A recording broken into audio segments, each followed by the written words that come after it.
You know who it is, the horror flick, Digger Ditch, Super 6, Big Mitch. And I'm kicking in those with those three O's. And I'm bringing 28 101s because we Vegas Sons. It's the Chronicles. And you in the Meadowlands. Yeah, you in the Metals, man. And you already know what made me 530. What that mean? Oh, that boy Desert, baby. You already know. Boom! Hubba dub, scrub. Look at him. Hubba dub. Hubba dub. 22-inch gold, that a dang, big bolo. Yang!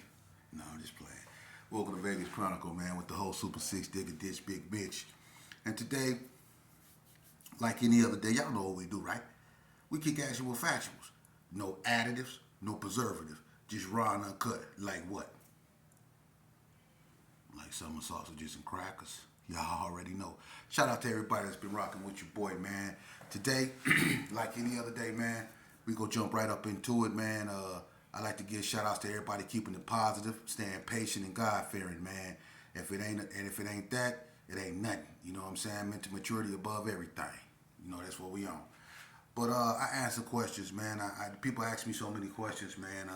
Some of them I already answered, like I say, and then some of them I haven't, and then some of them I don't know. But one person asked me about Monico, the dust, and do I got any stories concerning Monico? I got a couple stories, you know, concerning Monico. You know, one thing about Monico, you know, they're one of the oldest Crip gangs in Vegas, and what a lot of people don't know, and I'm not gonna put it out there. I'm gonna let the Monico tell their own story, but let me ask y'all a question, and I'm gonna see if people really from Monico, like they said he is. What was Monico before they were Crips? That's the $1,000,000 question. Who knew the original BTDs? Let's go there. Did the BTDs always wear blue rags? That's the question. And if they didn't, what other color rag did they wear? Now I'm just asking. That is their story. But I'm just asking. That's real history. I'm going to let them fill in the blanks. But any real BTD know how they started off and what they were before they were Crips. So if any real BTD step up forward, can you fill in the blank so they won't say I'm lying? What were the original BTDs before they were, what they are? Can anyone answer that? But yes, I have stories concerning Monico. Like I said, they one of the oldest Crip gangs, one of the most notorious Crip gangs too, especially back in the day. You know, back in the day, you had legends over there like Stacy McLemore, the McLemore family, the Swanson family, the Culversons. You had people like Seldom Slim, Grover, June Brooks. You know, you had Lucky. It's so many of them. You know, Pretty Boy. You know, it's so many. Terminator, Mob, Swole. It's so many of them dudes up over there, man. Shout out to Monico, man. But the stories that I have with Monico, one of the most standout stories I have with him is when the DSCs came on the scene and the Gerson'S and the DSCs became one. Well, Monico, you know, always, you know, they had an on and off, you know, relationship with the Gerson back in the 80s. You know, they were always about fighting and they kept it at that. The Gerson and Monico never really got along, but certain members from Monico and certain members from the Gerson always got along. You know, Stacy and Kenny Mack always been partners. Stacy McLemore and Kenny Mack never had issues. They always been partners. You know, even when Stacy had issues with the Gerson. You know, now Stacy and Master G, they always had conflict. They had a few fights, speaking of which. Now, in this episode, it's about when, you know, Stacy and Master G, they kept getting into it, and this is like toward the late 80s. They had a few fights, you know, and it was tension between Monico and the Gerson, but it never spilled out into anything. You know, it was just between them two. But of course, the Gerson go ride with Master G, and and Delmonico would go ride with Stacey McElmore. But what happened was, you know, the Gerson'S and the DSCs was doing their thing and they was together. Then a person got out of the penitentiary. His name was Tony Swanson. When Tony Swanson got out to join, everybody know Tony Swanson. Tony Swanson do not like Gerson'S. He never have. You know, and even back in the days, I remember they put in work on a reputable Gerson and they broke his leg. You know what I mean? And it was an issue. That's when the Gerson'S and the Btds got out in that Doolittle over there in the weight room. And that's back in the 80s. See, anybody remember that fight at Doolittle with the Btds and the Gerson'S in the weight room up over there at Doolittle? That was behind Tony Swanson breaking one of the Gerson'S legs. But anyway, Tony Swanson got out the penitentiary, right? And you know, with some Swansons being from Donna and some Swansons being from Delmonico, you know, by naturally, you know, the Gerson'S, you know, was hanging out with the Donnas one day, and the Gerson'S went to Delmonico. Well, Tony Swanson got out the penitentiary, and he wasn't used to seeing Gerson'S in Delmonico. And to make a long story short, Tony Swanson got into it with DMC, right? And Tony Swanson, he drew down on him and told him they had to get up out of there. And the Donnas was telling them, you know, Tony, it ain't like that. You know, the Gerson'S, the homies. And he was like, he wasn't trying to hear none of that. Tony Swanson was like, they got to get up out of here. And if y'all with them, y'all can get up out of here too. You know, Tony Swanson was tripping. So, you know, DMC, you know, he ain't no buster by far. So DMC, he went and got Sonny and Cornbread. So you seen DMC lack, you seen Sonny white convertible Cadillac, and you seen Bread black Cadillac going in Delmonico, right? So DMC and Tony Swanson is feud now. You see, so now it's tension. But again, nothing never happened because the Donnas was keeping the peace. They never stopped nothing from really getting out of hand, you know? But what happened was, and then I'm going to tell you something. Before I say anything else, a lot of people, if you was back during that time, then you heard of this. It was a crew of Btds, man. And I'm going to tell you this. They was a cold crew, and it was three of them. It was Tony Swanson, Blue Brain, and Dust Storm, right? We used to call them the three TDs. That was a cold crew right there. Tony Swanson, Dust Storm, and Blue Brain. They was pushing a lot. They was pushing a cold line up over there, for real. I'm keeping it 100. And watch what happened. Look, we catch Blue Brain at the stove and Ricky Quick. We fall up in there. It's me, Kip Nut, I think Sweat. It was like 7 of us. We go in there. We catch Blue Brain up in there, right?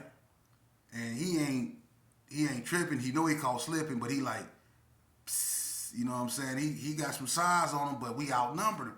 So he ain't trying to, you know, put himself in a disadvantage. So I look at him, you know what I'm saying? I just start mugging him because I know it's tension. I ain't say nothing to him, but I'm mugging him, looking at him like evil, like, right? So Kippy go over there. Now, Kippy had words with him, you know, so him and Kippy going back and forth. So we go over there. We kind of like surround Blue Brain. We finna get him, you know what I mean, up in the stove. But the dude at the cash register, he had a shotgun. He pulled that shotgun out and was like, y'all get up out of here with that, you know what I mean? So we was going back and forth in the stove. I didn't really want to do nothing to him because me and Blue Brain had, you know, we go back to Elko, you know, and even though we was kind of semi-tripping, ain't nobody really just took it there. But we kind of got at Blue Brain, you know what I mean? So now it's really tension, right? So they catch Zeke in Carrie Arms, right? BTD Zeke. And he got on a shirt, Blue Brain shirt. And it's a bunch of BTD writing on it, Delmonico, Btds, 101, all that. But it got a bunch of stuff whacked out. You know, it got the Bloods crossed out. Then it got the G's crossed out, right? So they surround Zeke and Carrie Arms, right? And they was finna get Zeke, but everybody knows Zeke. You know what I'm saying? Zeke just be trying to do what he do. Zeke, you know, don't pose a threat to nobody like that. So they gave Zeke a pass, but they didn't know Zeke wasn't feeling how they got at him because they was finna really get at Zeke, you know, telling him to take the shirt off and woo-woo-woo, you know what I mean, disrespecting him and all that, you know. So Zeke went back to Delmonico and told his people. So I guess Delmonico decided, well, we go take it to the Gerson. This the last straw, right? So one day, we over there in Carrie Arms, man, and the sun. It was like in the evening. The sun was going down, and Anthony Webb had through like a little get together over his house. You know, he had the music playing, and Anthony Webb, you know, he was the bud man over in Carrie Arms when he moved off west onto Morton. He moved on like the end of Morton, in the end building of Morton. You know, right there when it turned. You know, like on the opposite, like down from where Richie Rich stayed. If anybody know where Richie Rich stayed, he stayed on the other end. So we up over there kicking it with Anthony Webb, but we on the side. You know, we all out there. We deep. It's about man, about 20 was out there. You know, we laid out there. You know what I mean, and everybody smoking. He got his baby out there. You know what I mean. Everybody just kicking it. You know what I mean. And so what happened was the Btds.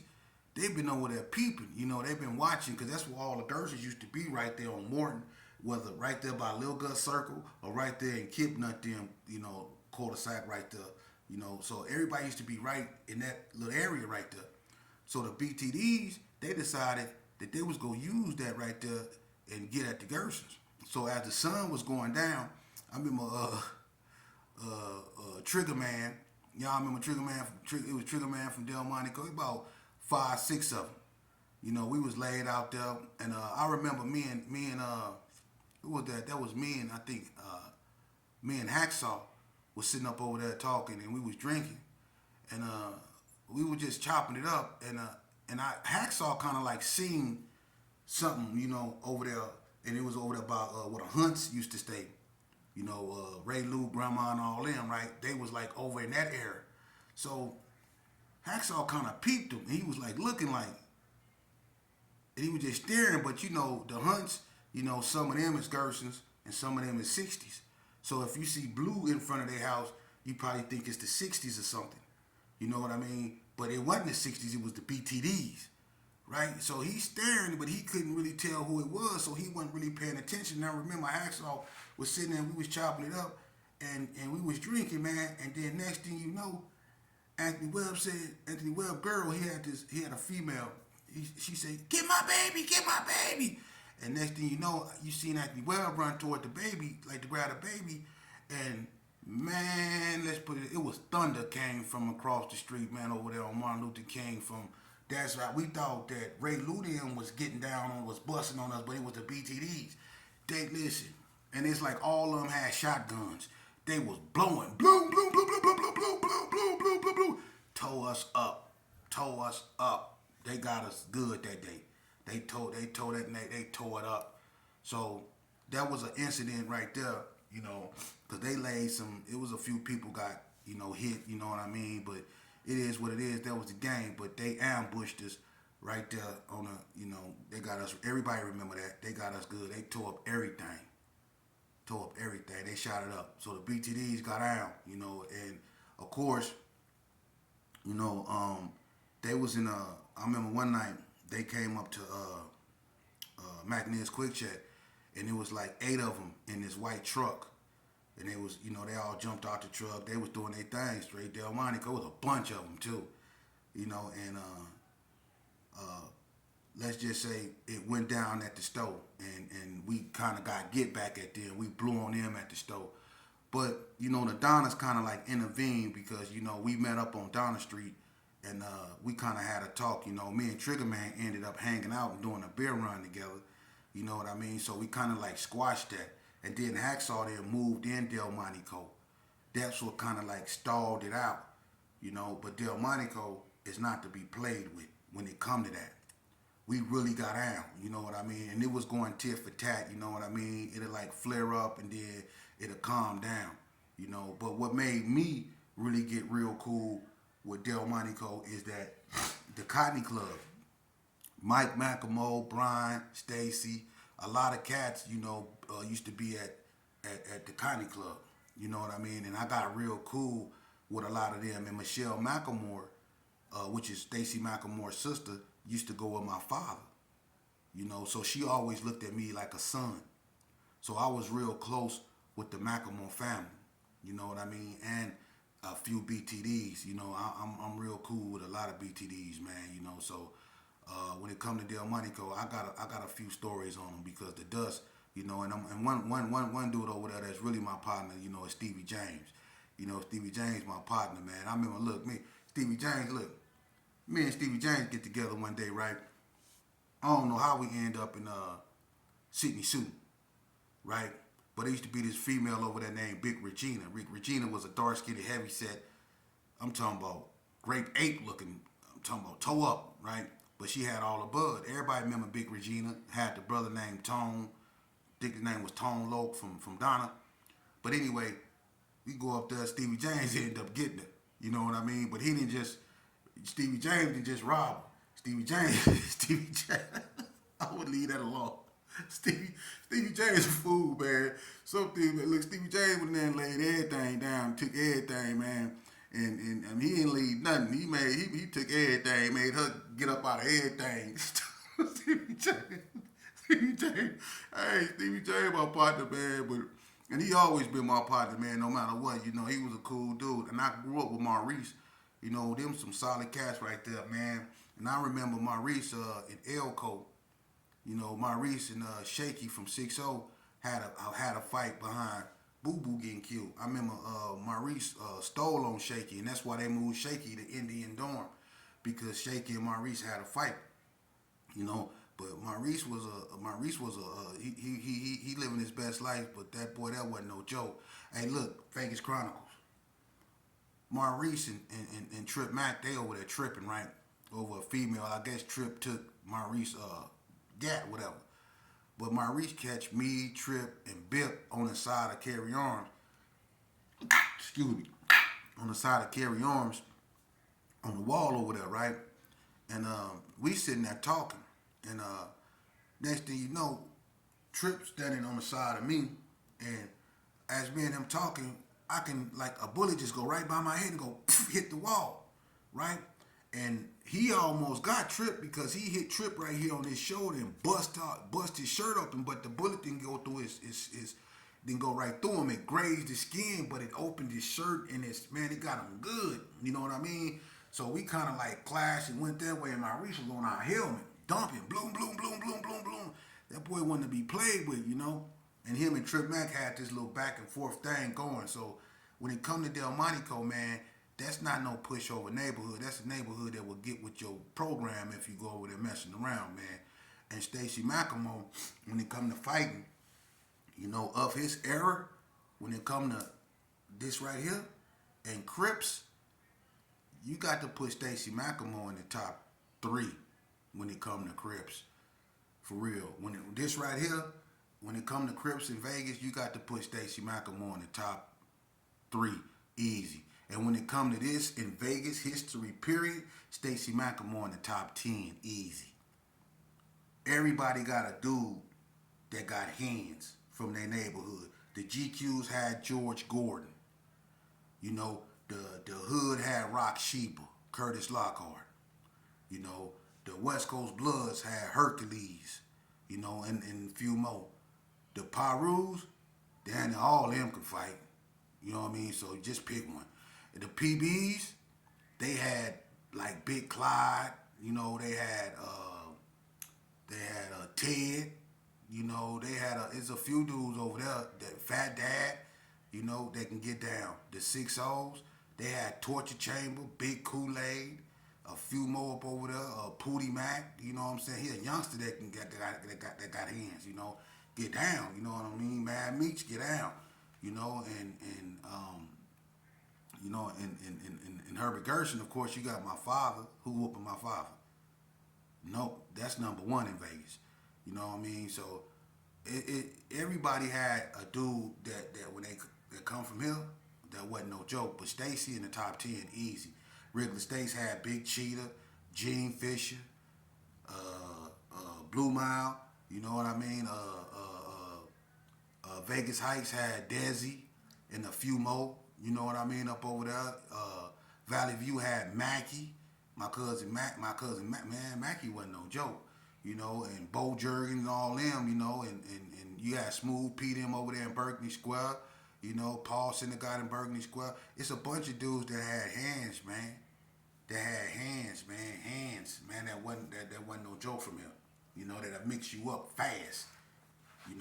So, and that's when it was real, man. And I wish, I talked to a lot of OGs, and a lot of OGs wish that they can go back to them days when it was just hands, man. When we did it this way, and man, I'm gonna tell you something, man. Cause I grew up in that era, and even though people were fighting, man, and doing their thing, man, I'm gonna tell you something, man. Because a lot of times after they fought, they got drunk together, they kicked it together, listened to oldies together. You know, that's when it was real, man. You know, a fight was a fight. You know what I mean? And we all did that growing up, but somewhere we got lost, And when that money and drugs and all that other stuff started to come in our communities and stuff, it turned us into something else, man. Because we were just youngsters just trying to find our way out here in life, man.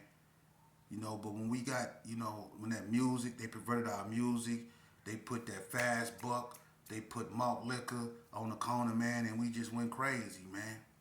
But one person asked me an important question. They say, man, well, we know PCP or whatever did your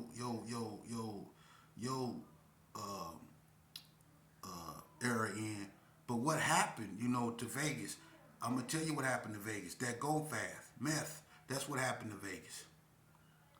If you look at these neighborhoods now, and especially people from my era, they all going off that go fast, that meth. They all gone, and you would never thought that type of drug would infest the black community.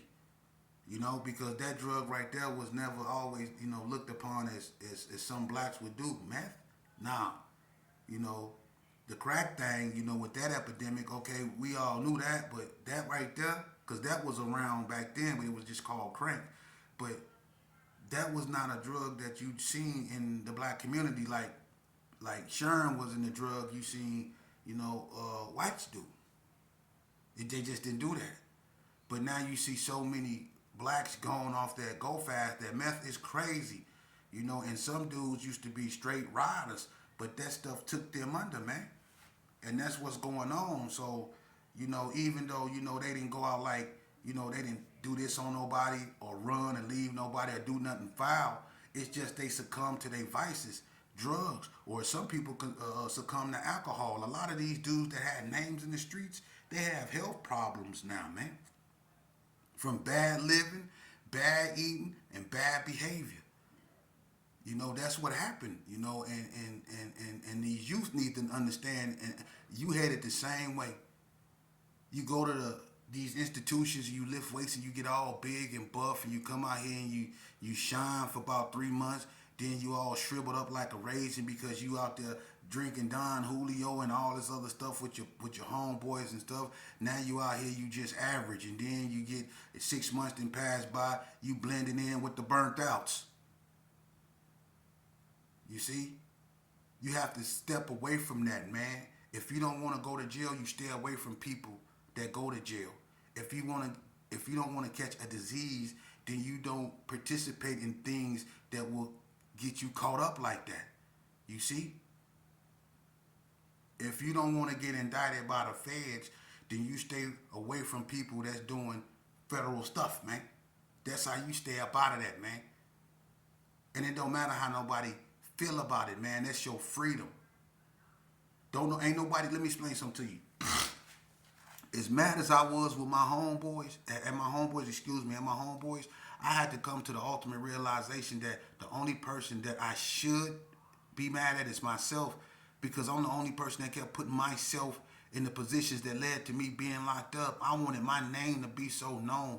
And some people say, well, man, you had a messed up life, man. They tried to make you be something you wasn't, which was your father. But that's just an excuse. It is. And I'm mental and I'm mature enough not to I had a choice. I chose to join a gang. I chose to follow in my father's footsteps. I didn't have to. There were other lanes there for me.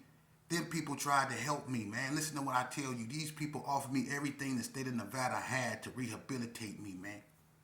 And I didn't want it. I outright rejected it.